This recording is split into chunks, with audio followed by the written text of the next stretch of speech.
తెలుసు తెలుసు అందుకని ఇక నుంచి నేనే స్కూల్ మానేశాను. రక్షించావు. ఇక వైపు పోకు. వెంటనే పత్రికలో ప్రకటన, యువకులు విశాల భావాలు కలిగి 2 బిఏలు కావాలని. అవును నాన్న, సంగీతం వచ్చిన వాడిని పిలిపించు. రైట్. రాజు సంగీతం కూడా వచ్చి ఉండాలి. సంగీతం మగాళ్ళు ఏం చెప్తారు మామయ్య, ఆడవాళ్ళు అయితే అద్భుతంగా చెప్తారు. అయితే అందులో ఒక ఆడబియ్యను కలుపు.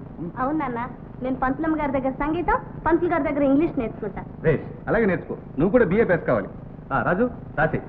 జీతం మగ బిఏకి 200, ఆడ బిఏకి 250. వసతి భోజన సౌకర్యాలు ఫ్రీ. మామయ్య నాకు ఇంకో ఆలోచన తట్టింది. ఏమిటది? వాళ్ళిద్దరూ మొగుడు పెళ్ళాలి అయితే 2 ఇళ్ళు 2 కుటుంబాలు ఇవన్నీ తప్పుతాయి. తెలుసు తెలుసు, నీ మాత్రం నాకు తెలుసు. కానీ ఈ రోజుల్లో బిఏ చదివిన 3 పిల్లలు దొరుకుతారా? అందులోనూ సంగీతం వచ్చిన వాళ్ళు కోకొలలుగా దొరుకుతారు. ఇప్పుడు ఏ రోడ్డు మీద వచ్చినా బియ్యలే మామయ్య. నీకెందుకు, నాకు వారం రోజులు గడివి చూడు. సరే అలా కానీ రాసుకో. సంగీతం తెలిసిన ఒక మగ ఒక ఆడ బిఏ కావాలని. జీతం వరుసగా 200, 250. భోజనం